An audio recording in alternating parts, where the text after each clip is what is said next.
Hey friends, we've got a new amp today on the workbench. This is I'm guessing 70s era Princeton Reverb, obviously silver face. We'll know for sure the year once we open it up.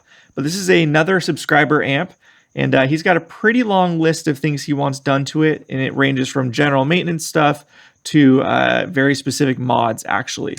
So there's lots to do on this. This should be a pretty fun project. Now let's go ahead and take the chassis out and see what we're working with. All right, moment of truth, here it is. Look at that. Absolutely beautiful. Now, I don't have enough experience with this era of Fenders to be able to immediately point out anything that has been changed or not. Just looking at it visually first, impressions, I see a lot of commonality with the 70s era basement I just finished up. I'll have a link to that project in the description. But yeah, I see the same white Mallory caps. These resistors all look original to me. I don't see any evidence of any of them being tampered with or any of the solder joints being messed with. I see kind of the exact same quality solder joints as in that 70s basement as well. That is to say, not the best. Don't have the domes either like you see from the blackface era. You've got a large Mallory cap right here, which is interesting to me. It's an old looking cap, but the whole placement and everything is a little bizarre. This kind of floating in here with this resistor. I'm not sure. I'm going to guess that's not original, but it just seems kind of goofy, but I don't know. So we will have to pull up the schematic to find out. But first, obviously, we need to date the amp. Looking over it some more, let's get the artificial center tap here. These green heater wires are kind of interesting. I've never seen that before. So not sure if that is original or not. It's kind of weird that these would all be kind of this green color and these would be this blue color and a thicker gauge, but I don't know, the 70s era Fenders are kind of weird. They did some weird stuff. We got the 3-prong receptacle, which is kind of unique. But otherwise, it really just looks extremely clean in here, which is awesome and definitely what I want to see. Yeah, looks very, very good. All right, let's go ahead and flip it over here. So let's check out our transformers here. Let me zoom in for you guys. So this first one, we see 606329. So that's 3 right here is kind of the year signifier. That could be 1963, 73, 83. But just looking at it, obviously it's not blackface, so it can't be 63 or brownface for that matter. I'm going to guess this is a 73 based off of this. I see 6063, and we see the reverb transformer here, 606332, and then this power transformer is 606334. So all original transformers, and from what I'm seeing, it looks like it's a 73 amplifier. Very, very clean. All of the sockets look very clean. Let's see what kind of preamp tubes we got with it. Tight tube sockets as well. So nice RCAs. I believe, oh, this is an interesting looking tube. Wow, look at that thing. I've never seen one that didn't have the smoked top like that. I don't know if you can see that if the camera will focus. Totally clear RCA. Look at that. Very cool. Huh. Yeah, I've never seen that before. And the last tube. Yep, another RCA. Very, very cool. All right, so let me position it so I can show you the first immediate issue. That volume knob. See, it's got 2 nuts under it and is completely lifted off. I'm guessing this is one of those push-out volume knobs. I believe that's what these had in that era. Again, bit of a first for me. I've never, spent much time with this era Fender Princeton before. We'll figure it out, but yeah, that obviously needs to be replaced. So with that, let's go ahead and look at the original. Looks like filter cap as well, a Mallory. It's like a 40 microfarad, 20 microfarad, 20 microfarad cap. So now let's flip it over, and let's just confirm there's no voltage in it before we do anything else. So if you're new to the world of, opening up amps and looking at them, you want to be very, very careful because they can have deadly voltage in them even if they're unplugged and turned off.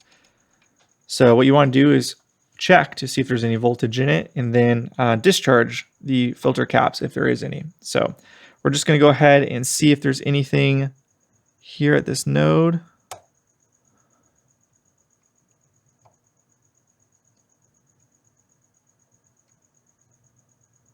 Great, looks like there's no voltage. I can also do the filter cap directly in this case with the focus. And we can go directly here, here, here. Cool, so it is safe to touch now. Let me get it positioned a bit better and more sturdy on the bench, and then we'll go over all of the parts and the plan. All right, here the amp is again. I was looking at the volume pot that was sticking out like that, as I showed earlier, and it looks just absolutely mangled and chewed up. I don't know if you'll be able to see this or not. See if it'll focus for me. And it had what looked like glue residue on it. So it looked like somebody tried to glue it back on after breaking it. And it is just trashed right here. But it does look like it's the original volume pot there. It's the connections to the brass plate look original. All of that looks fine. It looks like something just happened to this. And yeah, somebody thought they'd MacGyver it. So whoever did that, thankfully, did not go through and work on the amp in other areas and really make this a sad job to do. Everything else looks extremely clean, looks very, very good. It's actually very colorful in here. There's so many different colored wires. It's very interesting. You can see the red has kind of soaked into the white leads right here, which is kind of interesting, turning them slightly pink. You've got the green wires, you got these teal wires, blue wires, green wires, yellow wires. It is a rainbow in here. So let's go through what the owner is looking to have done, and then also go through the parts provided. So he reached out to me, and he had basically all of the parts required to do these projects that he's wanting to do, and he just wanted somebody to do it for him. So let's go through the parts and the things he wants done. So I will run through first the kind of general list, and he had not opened it up yet, so he wasn't sure what it looked like inside here. So obviously there's some question marks there, but from what I'm seeing, it looks very, very good. And we just got some filter caps to replace. These Mallories are just a good idea to swap them. We'll check for leaky voltage. It's a very waxy board, I can tell. So I would not be surprised if there is voltage leaks, not necessarily from capacitors going bad. These are all the original caps, these blue ones and these brown, reddish brown ones. Disc caps, everything's original as far as I can tell in this area. So the plan will be to obviously put a new volume pot in and, you know, fix whatever happened here. Hopefully there's not too much damage on the plate, but we will replace that volume pot. And then we will be installing an adjustable bias pot and bias cap. So that is kind of a pretty common mod you do to these Fenders. These are fixed bias, so they just go off of a resistor value, and if you need to adjust the bias, you have to change that resistor. So this mod just basically installs a pot there that is a variable resistor, so you're able to dial it in better. So I've done that before, so we'll there's not a ton of room. I got to figure out what's going on with this here and if this is factory or not. But typically under this cap right here, there's a space you can kind of epoxy a volume pot there. He's also looking, obviously, to have it rebiased after that. He's got a bunch of tubes to swap in here. As we saw, the preamp tubes are all RCAs. The power tubes and rectifier were not in the amplifier, but he's got a ton of valves that he gave to me. And we're going to be experimenting a little bit with rectifiers and try out, I believe his goal is a 5V4 rectifier to try out in this amplifier. Yep, we'll replace electrolytics as needed. So for sure, these 4 white Mallories, TBD on the rest. But if you guys have watched any of my videos, I definitely lean towards, letting things be and not trying to fix what's not broke. So if they test fine and there's no leaky voltage, then typically we'll want to keep them.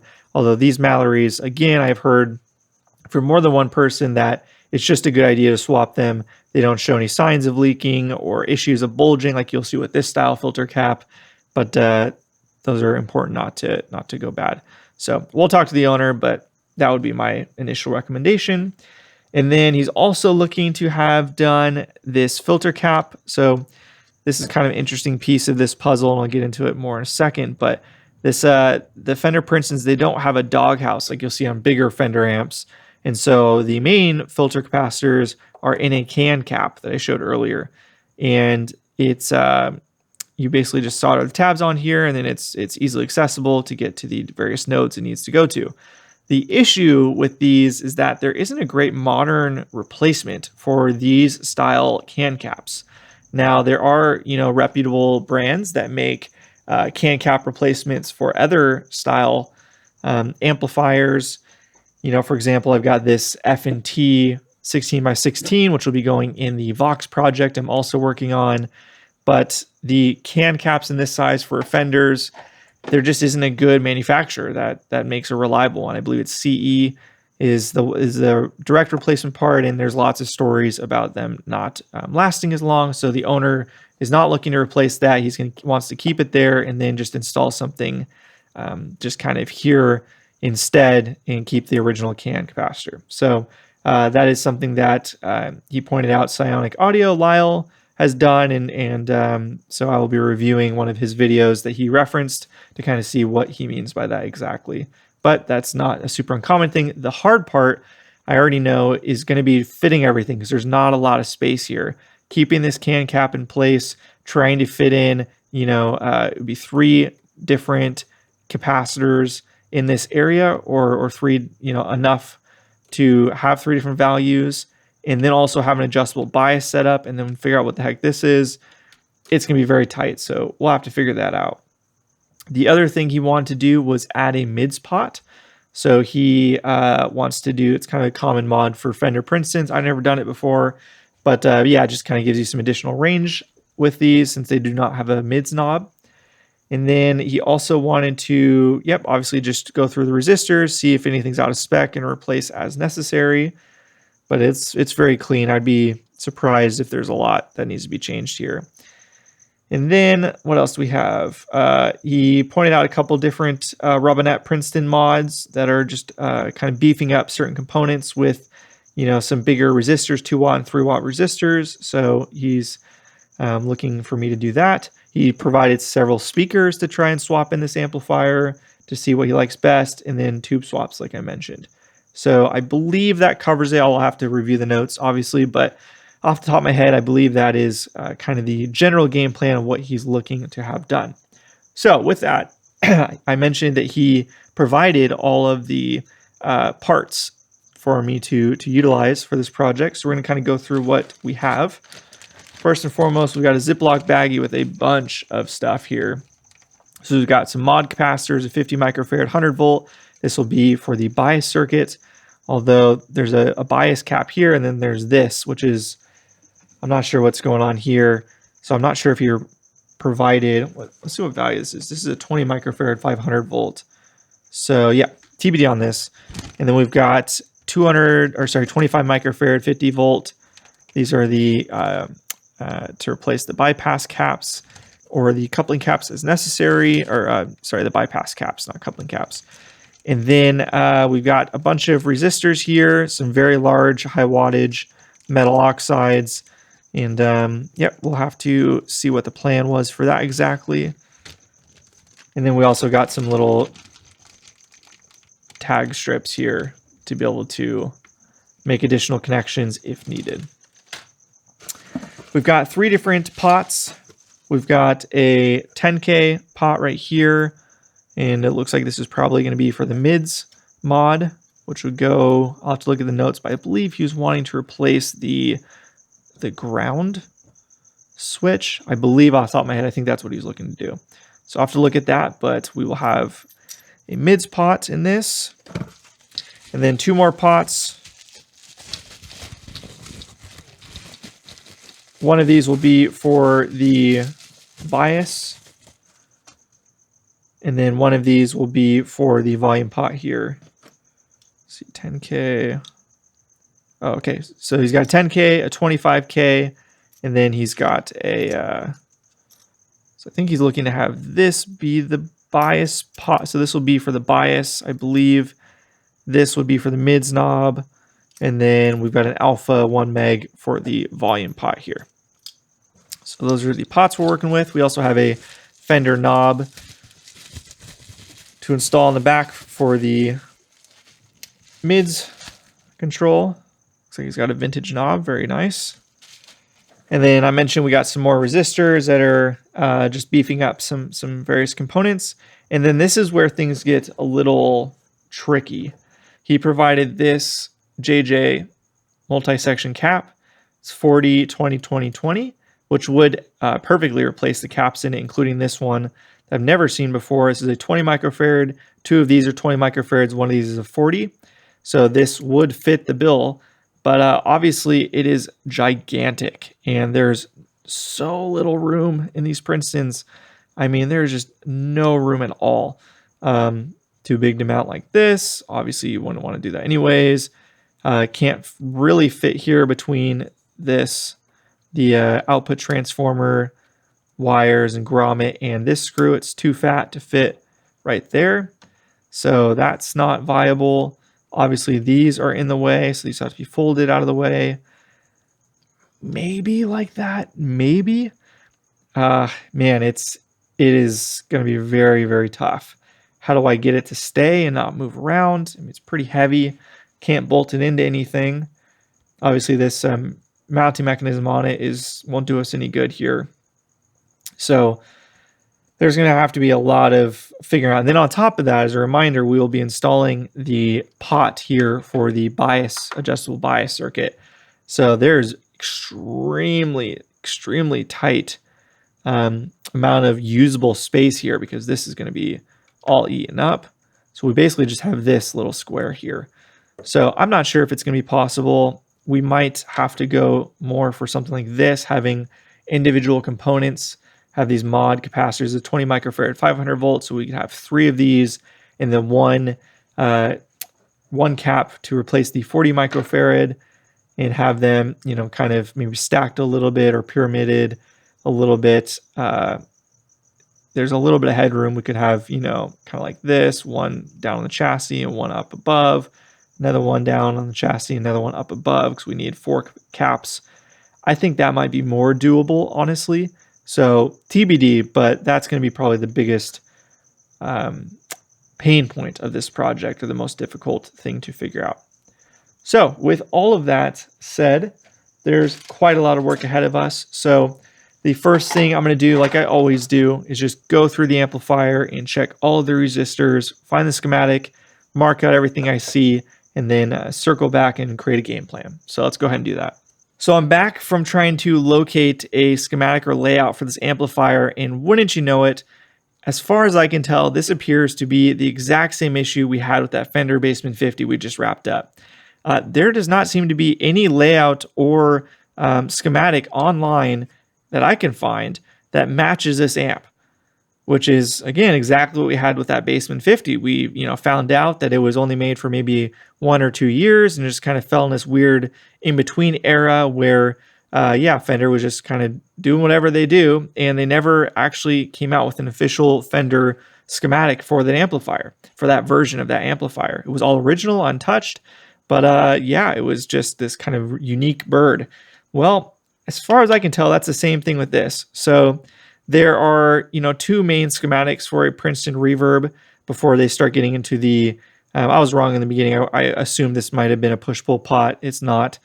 So, from basically before that era, which would have been the 80s, so kind of the 60s era blackface through to the 70s, before that push-pull kind of 80s thing, there's really only 2 versions of the Princeton I'm aware of.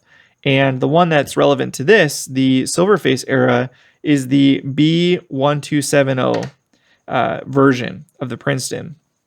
Now, I pulled up that schematic, and it is quite different, actually, than what this amplifier is. And I'll quickly just point out, I'll try and show you on my phone here.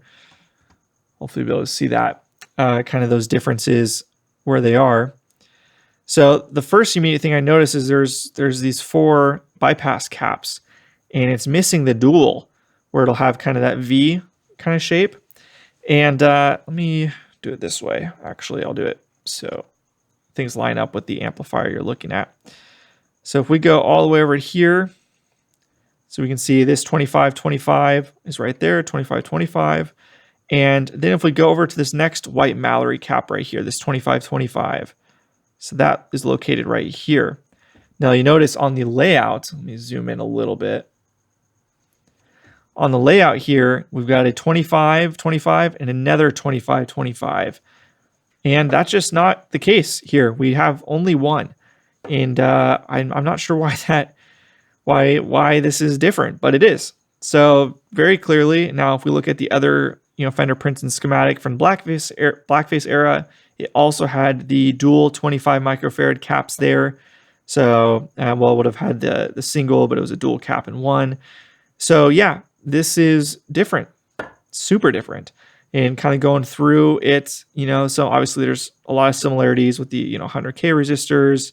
You can see the 2 right here, and then moving down, we've got the other 2 right here. There's lots of stuff that seems to match up, but yeah, there's differences to where we are going to be flying blind a little bit with this, which is going to make this a lot more complicated, actually. So very interesting. Now I get the fun task of kind of combing through it all and trying to figure out all of the differences versus this schematic.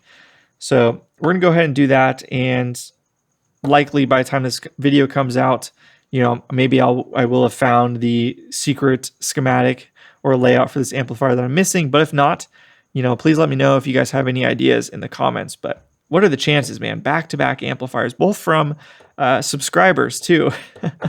And they are very unique amps. So that's what we're working with here. Now I'm going to go through and just measure all the resistors. I won't necessarily be able to fully rely on the layout, but obviously I can just see what the color stripes are on here and know what the resistors should be. And again, all the solder joints look all original. I don't see anything that looks disturbed. So I think we're safe to assume whatever's in here is as Fender intended at the time. And we'll just kind of roll with that as the metric or bar for any future value swaps. So, all right, let's check through it all. So I've gone ahead and measured all of the resistors in this amplifier, and no surprise here, they all measured dead on perfect. Nothing had drifted really at all. Even the 5% resistors here in they're supposed to be 5% according to the schematic, but these 220Ks here in the phase inverter, those both measured within 5%, no problem. Same thing with the other 5%er in the bias circuit. Every single carbon comp in here seems to be dead on, no issues whatsoever. So that's great news. Now, in going through it, I was also able to kind of understand a bit more of what I'm looking at. So the first thing I'll point out here is this 20 microfarad 500 volt cap. So according to the layout here for the B1270 layout, which is really what this should be, or you would expect this to be, we got the can cap right here. And then you can see the other can cap, the actual can cap in the amplifier here. You'll notice this has 4 nodes on it, whereas this can cap, which is original to the amplifier, only has 3 nodes. And then you can see, I kind of highlighted in blue here. I'm trying to make it so you guys can see everything here. You'll see I've highlighted in blue D, and then if I go over here, you'll see it shows up in the schematic here, D. So this is kind of the joining point. That is this wire right here. So you'll notice then also that in the layout, there is an 18K resistor that is bridging between what looks like the triangle cap and then the one that goes to D. So sure enough, we see that right here. Here's the triangle cap, and connected to that is this 18K 1 watt resistor. And then the other end of that is connected to this 20 microfarad capacitor. So as far as I can tell, basically, it seems like this should have had a 4 capacitor can cap in here. Maybe Fender ran out or something. or again, maybe it's just a weird little, they were experimenting or something. And they ended up doing this solution using, kind of these cardboard covered Mallory caps as a stand-in for a 20 microfarad that was missing on this can capacitor, but it still matches with the 18K, bridging between the two and going to the right node. So this is all fine and dandy, just obviously takes up a lot of space that we will no longer have once we put in the adjustable bias pot. So that's one interesting thing I discovered. And then the other thing is with the bypass caps that I kind of mentioned earlier. So you've got 1, 2, 3, 4 here, and there's one more hiding right here. You can just barely see it. It is a different value. This is a 50 microfarad 25 volt, and that is going off of pin 3 of the phase inverter here, this final tube, final preamp tube. So I kind of drew it out on here, going off of pin 3, 50 microfarad 25 volt. Now, if we go over to the layout here, this wire, pin 3, goes right here to this node right there.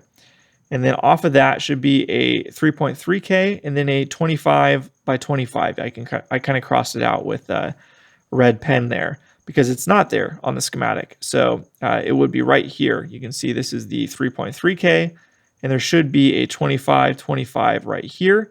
And this wire, which is the node where that should be, and the 3.3K is currently, that goes to pin 3. And then off of pin 3, you have this capacitor going to ground. And it's utilizing the ground for this RCA jack right here, which I believe is the tremolo. I'm not sure. I don't have that. I can't see from where I'm at. Yeah, the tremolo. So that's great. It's a different value, which is interesting, but it's going to the same place. So that's just kind of more putting things in a different place, but them still having the same more or less end result. Although again, the value is different, which I don't really understand why. But the other thing here is we're still missing another bypass cap, and that is this one right here. You can see it right here in the layout.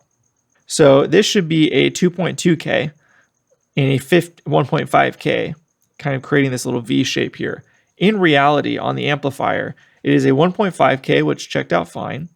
And then the other side right here is actually a 470 ohm instead of a 2.2K. So this resistor right here, in his factory, original solder, everything, original resistor, is a different value. It is 470 ohm versus 2.2K.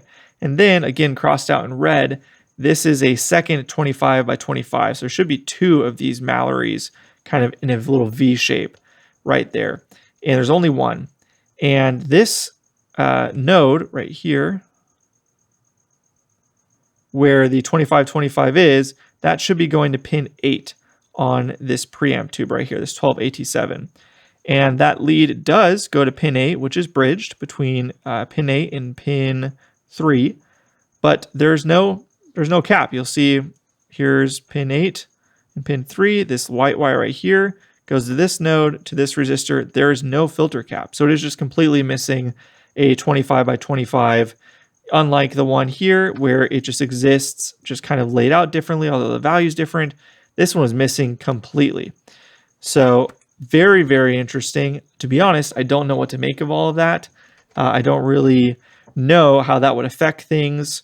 Missing a bypass cap there, that just seems very, very odd to not have one for this preamp tube. All of that to say, very interesting. I'm going to have to do some more research and circle back to this after having looked up online to see if other people have worked on this same amplifier, the same layout, the same schematic or not. And then from there, I'll be able to build out more of a game plan and a recommendation for the owner. But yeah, I think we're going to go ahead and end there tonight as it's already pretty late and there's nothing I can really do or want to do until I really understand what's going on here and am able to have a game plan that's a bit more thought out. So we'll go ahead and end there. So if you guys enjoy this type of content, please subscribe, give it a thumbs up, comment below, and yeah, stay tuned for the next part of this series. All right, see ya.